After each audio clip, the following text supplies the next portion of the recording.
Hi viewers, hi YouTube, anybody who's possibly watching this.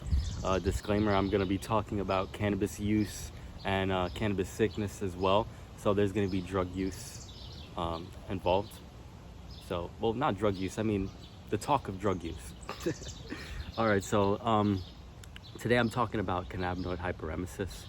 And I know those of you who are watching this video are probably interested in figuring out how to treat it, how to get better, or even just to figure out what is cannabinoid hyperemesis, and I can give you a little bit of my insight and things that have worked for me and things that I've learned from other people as well. So first I'll talk about my experience. I started smoking when I was 15 and I never really experienced any symptoms for years to come, never had a single problem. And I believe that was due to the fact that I wasn't smoking the way that I smoke now. I was smoking probably small amounts. You fill up a bowl, I would take a hit, ended my day, that's it. It would be over. And I did that for a couple years till I was about 17. When I was 17, I got into a really bad relationship that ended terribly, and I was all messed up about it. So what I did was I used my coping mechanism, which was smoking a lot of weed. I smoked a ton of weed, and I would continuously smoke. I would put the joint down, pick it right back up. And then when I eat food, I would just eat just to feel satisfied and let the hunger go away. But the symptoms that I had were not being able to drink water, eat food, hold anything in my stomach. For example, today, I woke up and I felt fine, no issues. And let me keep this in mind that I have been smoking the past month consistently.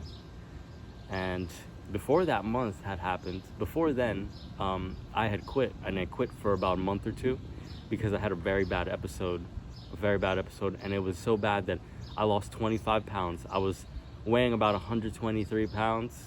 I looked like skin and bone. I was hardly eating, I have to say that this in turn is almost like an eating disorder as well. I would have the desire to eat, but nothing will digest, nothing will go through. When that food is in my stomach, I start to get cold sweats. I start to feel like I need to be under heat to feel any kind of better. And the digestion just doesn't happen. The food stays there. It doesn't matter how long I wait, how long I go through the pain. The food doesn't go down. It doesn't digest at all. So I had to puke it out. That's the only way to feel better. And the thing that sucks about the sickness is you can't eat food, and I couldn't drink any water. But I'm hoping now that I'm at the first stages of the sickness, because there are warning signs to this sickness like stomach aches, nausea, vertigo. There are definitely warning signs that tell you, hey, shit's about to get worse. Things are gonna go downhill from here. And considering the fact that my tolerance is so high, I can smoke an entire joint to myself and feel almost nothing. That's a problem. And obviously quality comes into play here. Quality is a big issue, But I tried 3 different strains and my tolerance is above the roof. But you would imagine anyone who is smoking 5-6 times a day and large quantities 6 times a day is going to have an explosive tolerance, a tolerance that is through the roof and is higher than your average. And that's really not good, because you're just pumping more THC in your body. And those who experience cannabinoid hyperemesis, they're gonna go through this, and it's strange. I want to figure this out. I want to figure out why some people go through this, and then there's others that don't experience this ever, not once in their life. That's something that I don't understand. A lot of doctors don't understand, and there hasn't been much research done on that. And it's just something that really drives my curiosity, because I've been sick 7 times, and 6 of those times I was in the hospital for a day or two. I'll get hooked up with IV fluids. They'll get me set up to the point where I could have applesauce and crackers, and then I'll head home and I'll start my recovery. And it takes usually like 2 to 3 days for me to start being able to eat stuff, but I feel usually great. I feel great when I'm back from the hospital usually, but this sickness really isn't great.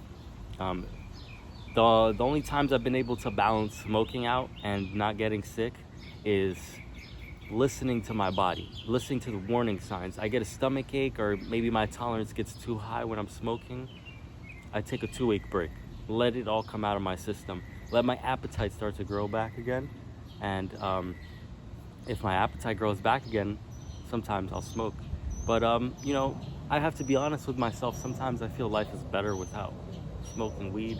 I feel like when I'm smoking weed, I get into this like autopilot mode where I'm just going through my day, trying to do the absolute bare minimum, trying to hardly get by, And the thing that really sucks is that I'm comfortable with that. I'm okay with that, which for most people that's not okay, and even for myself, it's really not okay.